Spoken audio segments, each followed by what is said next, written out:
Hello everyone, welcome back to Where in the World is Juliet, and hopefully my power is not going to go out this time. I am making the chili that I was trying to explain to you. It's like, it's a really kind of a basic chili recipe, but from back before they actually used to grind meat, when they just used to chop it up real small. And so I'm going to start, I'm right now waiting for the oil to warm up. Okay, I think I'm going to add a little bit more.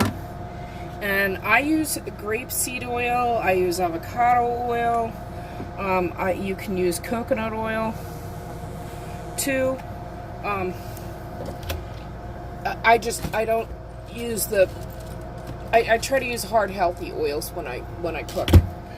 And I really love the flavor of butter, but you know, I'll add a really skin. I'll show you that on another recipe where it's really skinny.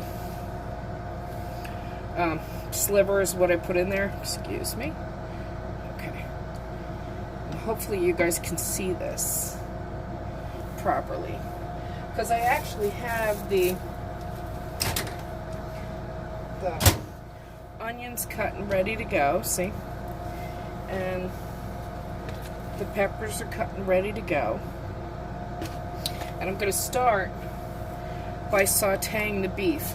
And after I have it sauteed, now I'm not talking cooked through, but just to get like a nice little crust on the outside, then I'm going to add, put it in this bowl. Okay, so let's get started.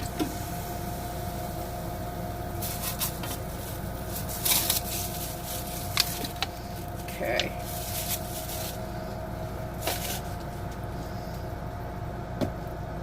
Oh my.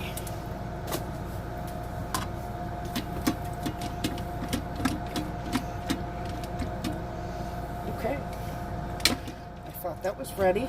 Probably should have let that heat up a little bit first. But can you see? Yes. Cool. Okay. So, and I add, I showed you I was using the Carol Shelby. This is probably going to wind up being a big recipe, so just in case I have a second box.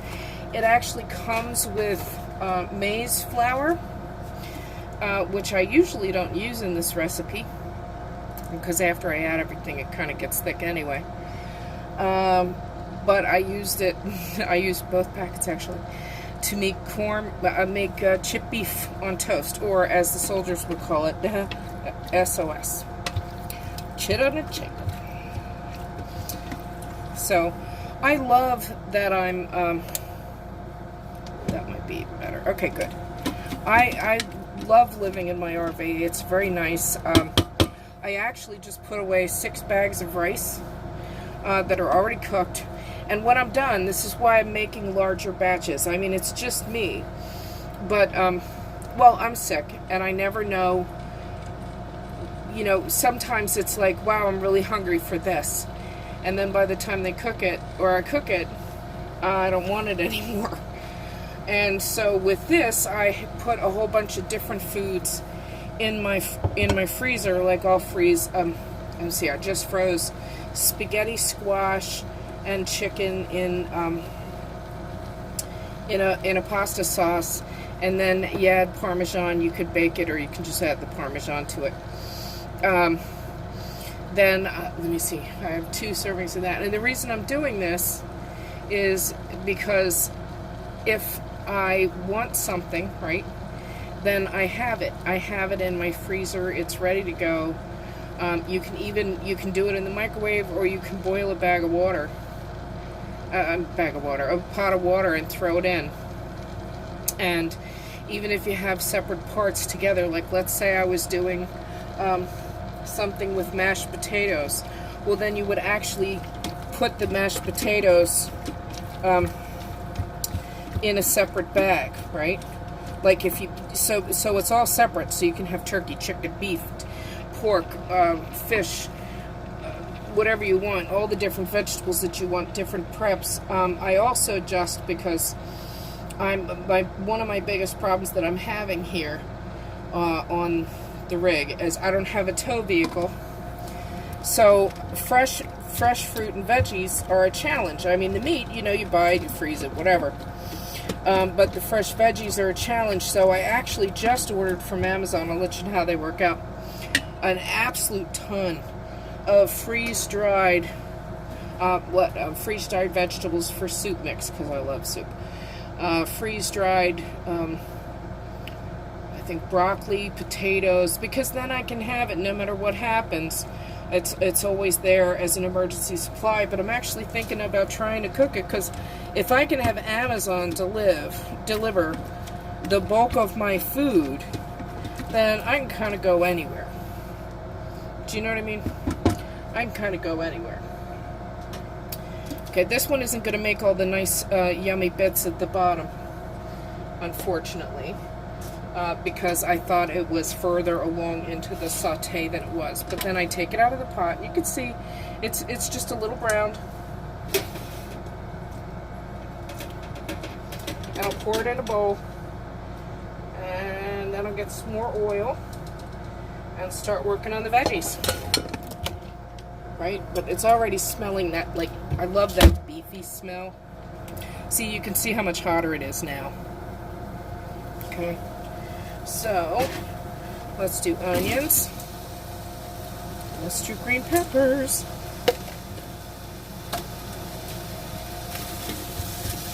And then this is when I choose to break up the onions. I know some people go through and tear them apart, as they're chopping them. And I do a big rough chop. I just really like chunky chili. I like it so I can put it, if I wanted to have, some kind of a hot dog or some kind of a sandwich, or I wanted to make a chili burger or something like that. Now, I normally wouldn't do that with this kind that I make with the steak. This is more for salad and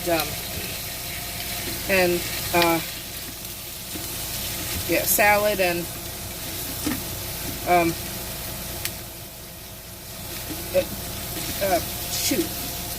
nachos, or you want to do a quesadilla. It's another great one for a quesadilla. Not the right flavors, but it's definitely, and that's one of the things I'm learning here in the RV, is that RV cooking is about creativity. So, I mean, I used to at home, would have always made my rice, which I didn't today, with some kind of a stock. Well, I found freeze-dried stock I can bring in, but I actually think I really love better than bouillon. I don't know whether you've ever tried it. Amazon has all their unusual flavors, but in my local grocery store in Florida, I can actually use the... Sorry, I'm just trying to make sure I'm having everything. I can get it right in my counter. For the beef, it's really good. For the chicken, it's really good. I got the clam. I'll have to let you know how that works out.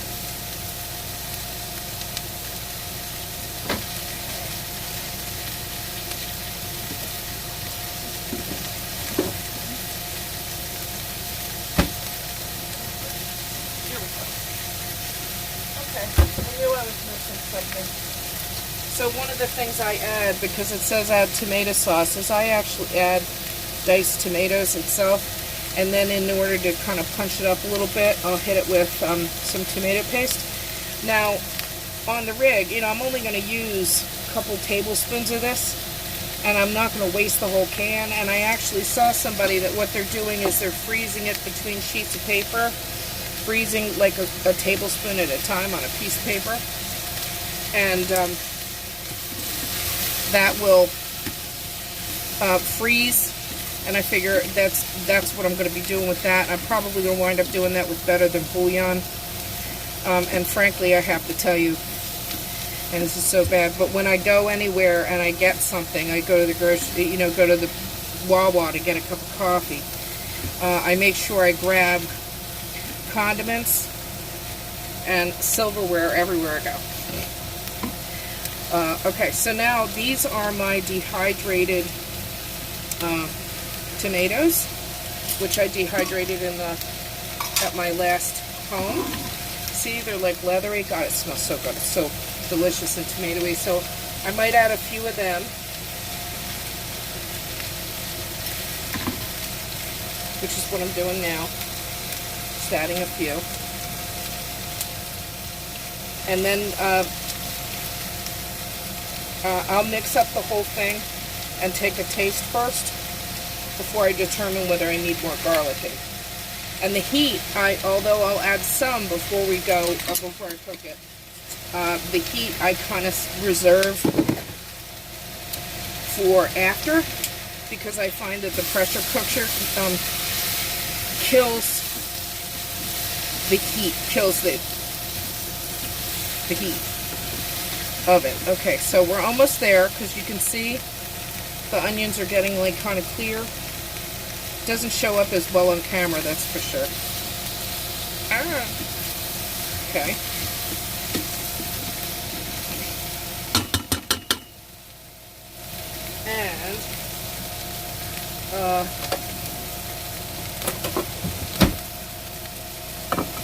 And with the beans, because at the end of this pot is going to be full by the time I'm done, and I won't be adding the beans. I might add the beans to some of them as I put them in the storage bags to freeze. So there's a can of diced tomatoes, right? And then you're supposed to use wax paper or parchment paper, which I don't have either at the moment. And I should have ordered it when I just ordered everything from Amazon. But that's what you're supposed to use in order to freeze this, which is what I was then going to try with the better than bouillon though. So look, I'm taking a good heaping spoon, maybe like another one. Okay. And because you just want to punch up the tomato flavor because you added the tomatoes instead of the sauce, which is a little more concentrated down. Okay. Now you can see it's starting to look really good, right? Yummy! By the way, I don't add any salt to this until after the recipe is completely finished, and I've tasted it. I don't know whether I'm going to be adding more garlic to this or not. But here's the packet. It's just a packet of seasonings. I've made it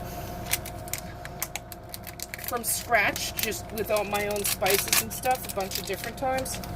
But this is a good blend. And then if I want to punch it up, I can.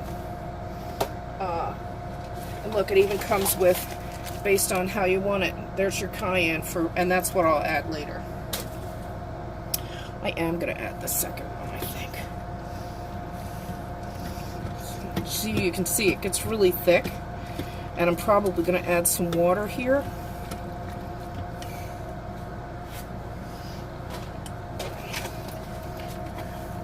So here you go. A little bit of water. The difference this time was that normally in this chili you're supposed to use an 8-ounce cup of tomato sauce and 8-ounce tomato sauce and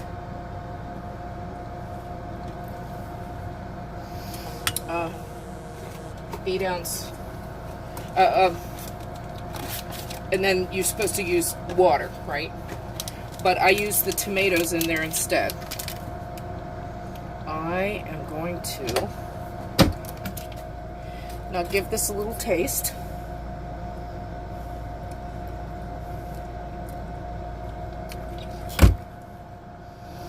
And it's in between. It's in between needing the other packet. It actually, I usually don't add salt. This one needs salt. Probably a lot of that is because of the steak. And I'm going to add a little bit of salt.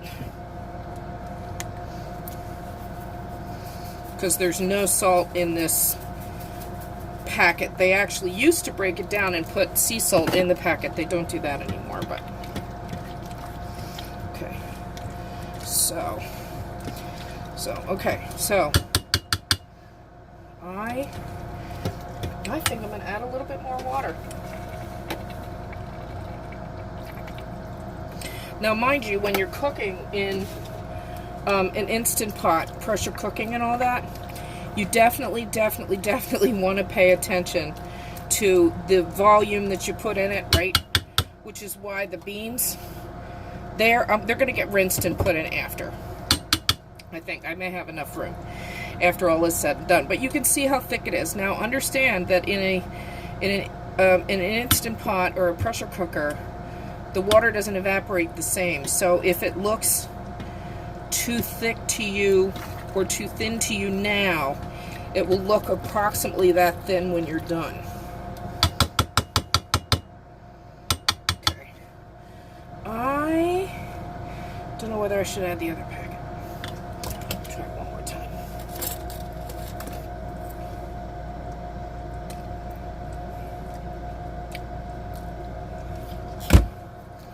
No, it doesn't really need the other packet.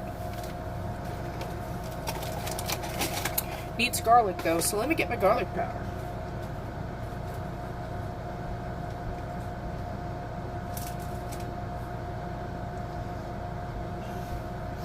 So anyway, what I was explaining is it's really hard for me on the rig to keep up with fresh vegetables, so I just ordered all these freeze-dried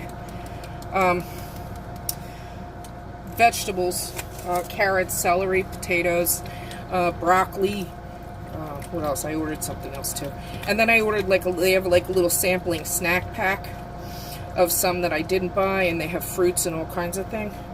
So I thought, I'll check that out and see if that works. Because if I can keep the dehydrated out there, you know, if I can keep the dehydrated one out there, and it works for me, then I'm going to be incredibly excited. Okay, so now here I've got my Instant Pot. Take this a little bit, change this, okay, and it's off. So I'm going to do pressure cook, and I'm going to do like 10 minutes. Okay, I want it to high pressure. Well, it is on high pressure. Okay, so I just did that. I have to set the little knobby on close, and when it opens, it's going to look exactly the same as the one you just saw. And I'm sorry, but I'm working on video editing and figuring all that out, so that's why I've been just doing them straight. And that is my chili recipe. You guys will see what it is. I'll probably do another video, maybe making the nachos, putting it together. Maybe the salad too, if you want. Let me know in the description below. But I wanted to start out with and explain that, oh shoot, sorry, wayward gimbal. That I'm new to RVing, and I'm obviously new. You see this YouTube channel. Tell me what you'd like to see. I'm working on a whole bunch of different things, but, you know, I'd like to make sure that I'm meeting your needs. Now, this was my dream, to travel around the country in an RV. You should be working for whatever your dream is today. So take care. Have a great day. Much love from my family to yours.